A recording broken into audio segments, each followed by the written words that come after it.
tonight bracing for retaliation after the U.S. inserts itself into Israel's war against Iran.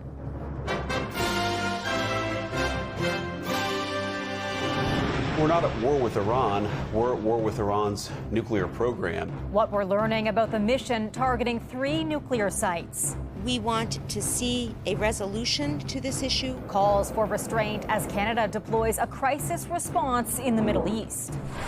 Severe storms send people scrambling. We saw that the heat index is going to be 40, 45. As millions deal with hazardous heat. Also, camp concerns as measles cases rise. What parents need to know before sending kids away this summer. We have heightened our protocols and our training around signs and symptoms of outbreaks. And cheering on Canadian stars. He's like family to us, so it's a proud moment.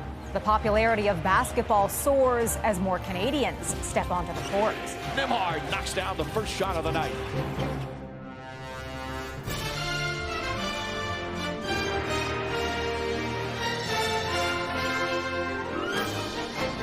CTV National News with Heather Butts.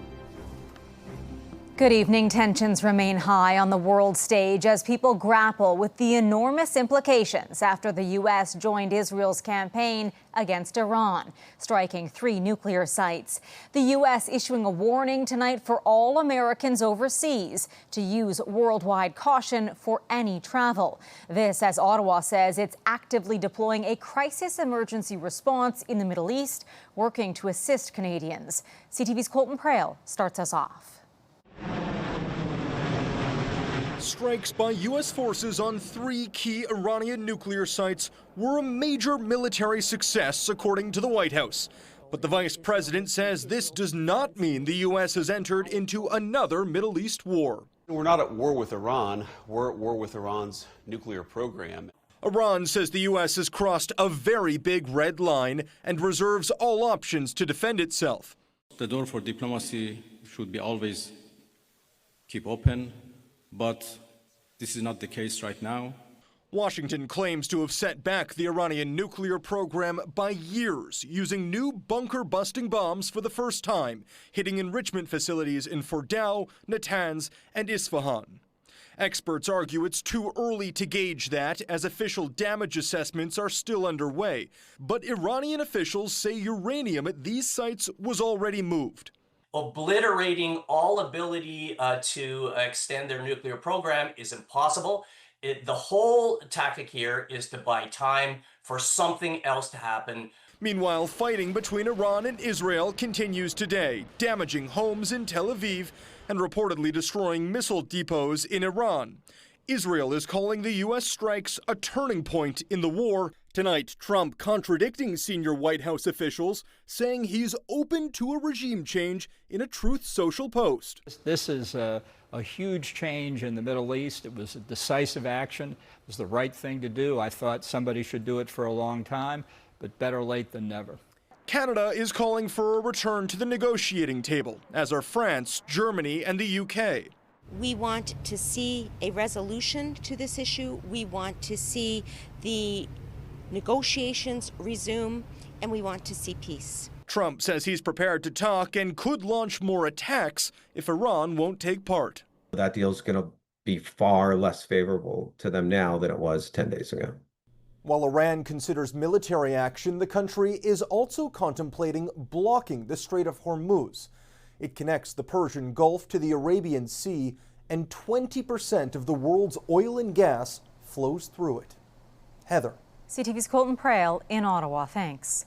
The U.S. strikes on Iran, sparking demonstrations on Canadian soil today. Dueling demonstrations were held in downtown Toronto outside the U.S. consulate. One group expressing their anger over the U.S. attack were met by counter-demonstrators showing their support for the bombings.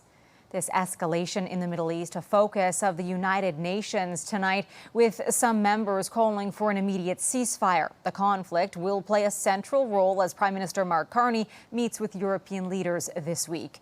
CTV's Jeremy Sharon is with the Prime Minister and has that part of our coverage. Jeremy.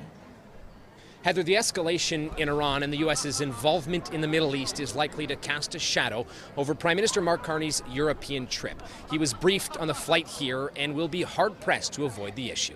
Now, this trip already had a clear focus on security and defense. The Prime Minister will meet with European Council President Antonio Costa and with European Union Commission President Ursula von der Leyen tomorrow as part of a Canada-EU summit, where Carney will sign a security and defense agreement with the European leaders, which government officials say aims to launch efforts at diversifying Canada's defense industrial partnerships.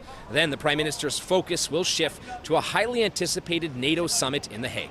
I'm looking forward to see whether or not President Trump can go and play nice at two consecutive international engagements. The focus in The Hague is expected to be on a new investment pledge for NATO members. Secretary General Mark Rutte has been clear his goal is for the alliance to agree to a new 3.5% hard military spending target, which could prove challenging for Mark Carney's government, who just this month announced a $9 billion investment to get to the current 2% goal agreed upon over a decade ago.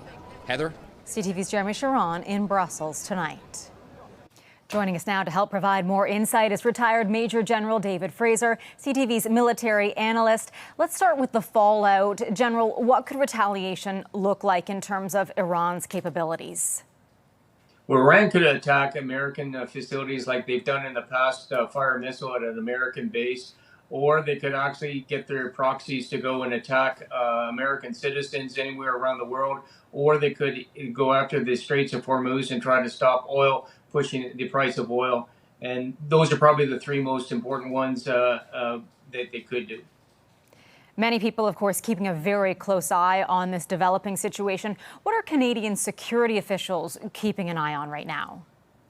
They're probably looking at direct and indirect threats here at home and abroad. Direct threats would be with sleeper groups or proxies, but indirect would be just people who are sympathetic or empathetic with Iran, and that they might be taking out their frustrations on Canadians or Canadian facilities overseas. Retired Major General David Fraser, thank you for your time. The Prime Minister is among the many remembering political veteran, former diplomat and academic John McCallum tonight. Mark Carney called McCallum an inspiration and a mentor, and former Prime Minister Justin Trudeau remembered how, as a cabinet minister, McCallum helped, quote, steer the government through the rapid resettlement of tens of thousands of Syrian refugees in his first term. McCallum was ambassador to China during Canada's difficult diplomatic ties with Beijing following the arrest of Michael Kovrig and Michael Spavor in 2018. McCallum died on Saturday at the age of 75. Parts of northern and eastern Ontario have been pummeled by severe storms.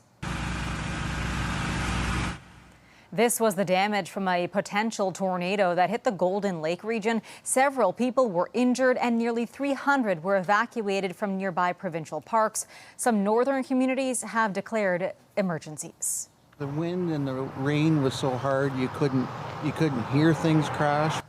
A narrow escape for this man after a tree was ripped from the ground and fell near his home south of Ottawa. Those storms rolling in as much of Ontario and parts of Quebec remain trapped under a massive heat dome. Environment Canada has issued heat warnings for several regions, saying daytime temperatures could exceed 30 degrees and remain above 20 degrees at night. And that's without the Humidex. Physicians are warning people to be cautious and watch for signs of overheating. If you suddenly notice that sweat is pooling on your body rather than evaporating, that's a tip-off. If you're feeling nauseated, lightheaded, unwell, feel like you're going to faint, feel your heart beating in your chest, or you're breathing faster, those are all tip-offs that your body is no longer able to cope. This high-pressure system that doesn't move quickly could see Humidex values reach dangerous levels between 40 and 45 for the next few days. An out-of-control wildfire forced the evacuation of a community just east of Halifax today. The fire in Musquodoboit Harbor burnt close to homes and grew quickly in size, fueled by gusty winds and dry vegetation. At one point, crews battling the fire had to be pulled out of the woods for their safety. With the help of some rainfall, they made progress and stabilized the situation. Wildfires continue to plague Western Canada, but in some parts of the prairies, evacuees are slowly being allowed to return home. But with that comes risk. CTV's Alex Carpa shares how some people are feeling about these moments. It's been an active wildfire season in Western Canada, particularly in Manitoba, where over 902,000 hectares of land have so far burned throughout the province. The early wildfire season prompted thousands to evacuate their homes across the prairies, but with recent favorable weather conditions, many are now returning home. The chief of Pimicikamak Cree Nation in northern Manitoba says there's still an active fire near the community, but that crews have it under control, which is prompting the return of evacuees. There's also always the chance that you could have a big massive fire again and we may have to evacuate again. But others aren't as willing to take the risk of going home. We go back home and there's another fire and then all of us will be scattering around and be in different places. I don't want to experience this anymore. Friday marks the first official day of summer, and Environment and Climate Change Canada is forecasting this season will be warmer than normal, setting the stage for more wildfires to flare up. Climate models are really predicting fairly large dry areas again over the summer, so while we might have a bit of a lull, we do kind of expect fire activity to probably kick back up, probably in midsummer and later, I think. As for Monius, he understands the situation could change at any minute. But try to be ready just in case something happens again. Although there is a risk, Monius is adamant he wouldn't put any of his residents in harm's way if he didn't believe it was safe. Alex Carpa, CTV News, Winnipeg. There is a warning tonight for parents intending to send their kids to camp this summer. Double check their measles vaccination status. It may be the ticket needed to stay. CTV's Allison Hurst on new precautions some camps are taking as cases across the country soar. As summer camps get ready to welcome kids, they're taking extra precautions amid surging measles cases across the country. We're just putting all the systems in place so we can train our staff what to look for in terms of symptoms or anything that needs to go to the health center. We're encouraging parents to look for signs and symptoms. Camp Robin Hood is part of the Ontario Camps Association, which held information sessions with public health in May. We've gone through an extensive exercise of getting families and staff to submit their official public health records. Other camps across the province are doing the same thing, requesting vaccine records from all campers ahead of day one. There's a lot of excitement. There's also, some uncertainty. Health Canada's most recent report from June 16th shows the country has more than 3,100 probable and confirmed measles cases, a 27-year high. Ontario makes up more than 2,100 of those, an exponential increase since 2013. Nearly 90% of those are unimmunized. In Alberta, the province's public health reports that it just surpassed the 1,000 case mark. We have heightened our protocols and our training around signs and symptoms of outbreaks. If a measles case is linked to a camp in the region of Waterloo, southwest of Toronto, set up a clinic as soon as possible in order to any campers that needed it, if their parents consented, would be able to get that vaccine in a short period to allow the camp to continue. York Region, which is north of Toronto, is urging parents to ensure their kids had both doses of the vaccine before going to camp, saying it's free, safe, and effective. Allison Hurst, CTV News, Toronto. Coming up, navigating uncertain times at sea. I operate in an industry that has an extreme amount of uncertainty built into it by nature. The challenge is filling the traps of East Coast lobster fishers.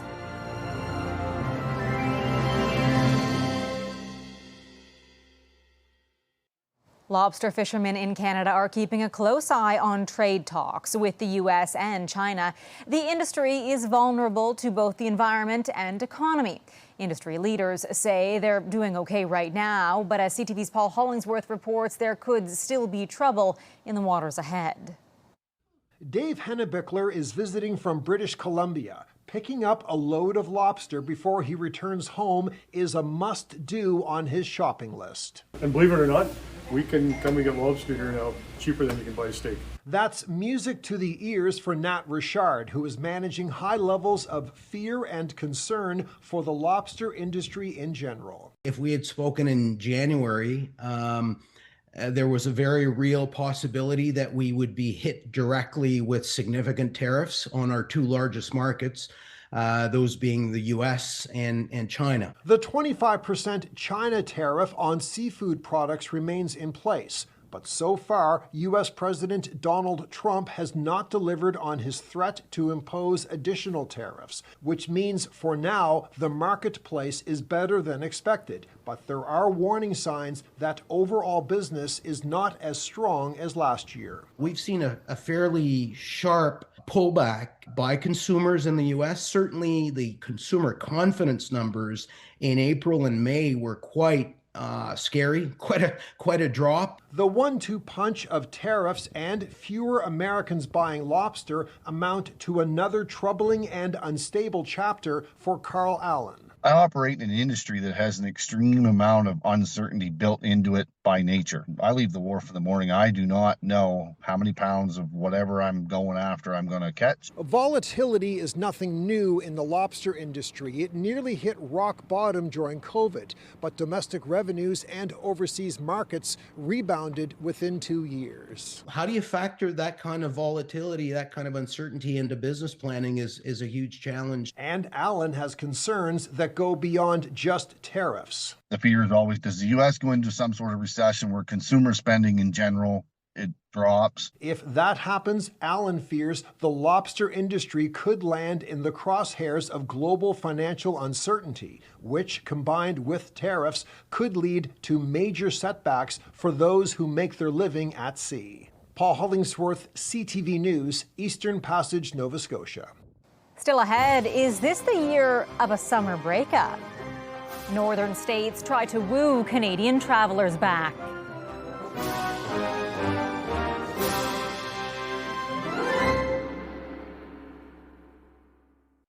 An annual influx of Canadian tourists has long been part of life for American border towns, something they've come to rely on.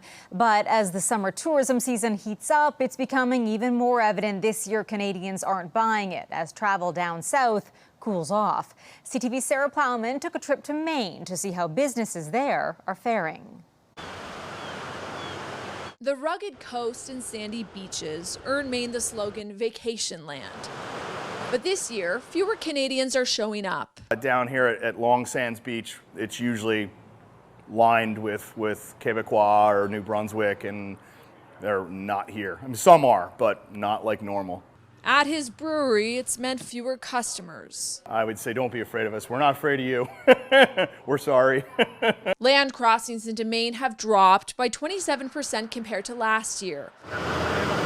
Other Northeast states are noticing it too. Massachusetts expects bookings to be down by 20%. Vermont reports that hotel reservations by Canadians are down 45%, credit card spend by Canadians down 36%. In New York City, bookings by Canadians are down 45%. Democratic governors blame President Trump's rhetoric. When asked if premiers would encourage Canadians to travel to the U.S., New Brunswick's premier says she can't right now. I'm going to tell them to go and see my neighbors in Nova Scotia. I'm going to tell them to spend some time at home because the relationship has been challenged by leadership, and we need to get back to normal. That's what we all want. At Old Orchard Beach, up to 40% of tourists are typically Canadian, regulars who've made this vacation tradition, some for decades. We've only had maybe a handful of people cancel, if that. His regulars still plan to visit. He says more Canadians canceled at his brother's business and thinks the exchange rate coupled with political turmoil will impact tourism. It's sad because the Canadians lose out on one of their favorite places to go, and then the mom and pop places like us lose out as well. Still, more Canadians have started to show up. A relief here, more than half her customers are from Canada. We want to see you. We love you. Come on down. I think a lot of the political stuff keeps us divided. I think we should stay together and help each other out and not fuel into a lot of the political theater and division. As fewer Canadians travel to Maine, the state's governor is traveling to Canada with a trip to New Brunswick and Nova Scotia this week, trying to promote her state as a top destination. Sarah Plowman, CTV News, Old Orchard Beach, Maine. Still ahead, basketball's Canadian sensation. How talent from our side of the border is changing the NBA.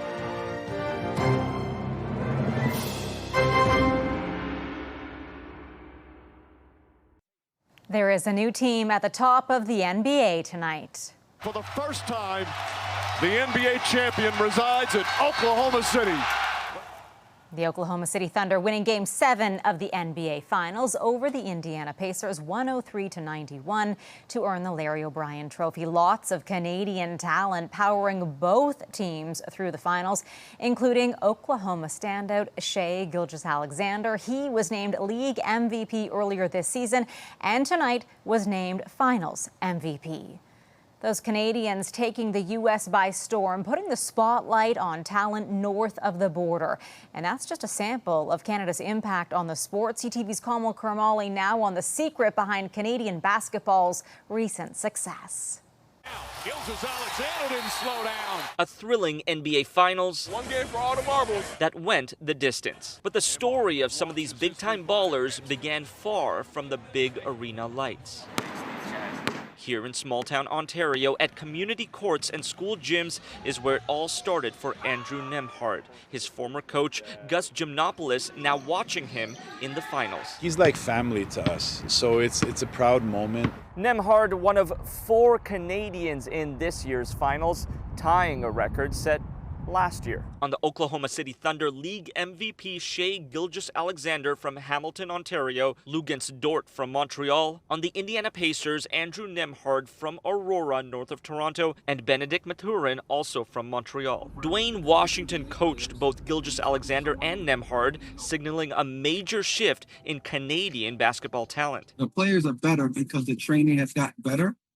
Coaches and developers has taken their craft a little more seriously. And that's because the developmental program has also gotten better. Government funding has increased, paying for better coaches, better courts, kids now playing at an earlier age. Club basketball exploded, and so you've got tons of clubs all over the place. Kids have places to play. The barriers to entry are low. And that's created better local competition, with young American athletes now coming up north. Not only U.S. athletes, we're talking athletes from all over the world coming into our school programs because they understand, hey, there's something good happening in Canada. Part of the rise in talent is also cultural. When the Toronto Raptors started the franchise in the 90s, it got more kids playing. Now those kids are all grown up. And if you look at all the NBA guys, like they're kind of at that age right now where they would have been impacted by that. Knowing a new generation of basketball fans are watching these finals now, imagining they'll be the next Canadians crowned NBA champions. Kamal Karmali, CTV News, Toronto. A big night for some Canadian athletes. That is our newscast for this Sunday evening. I'm Heather Butts. For all of us at CTV National News, thank you for watching. Omar and Sandy will be here tomorrow, and I will see you again on Friday. Good night.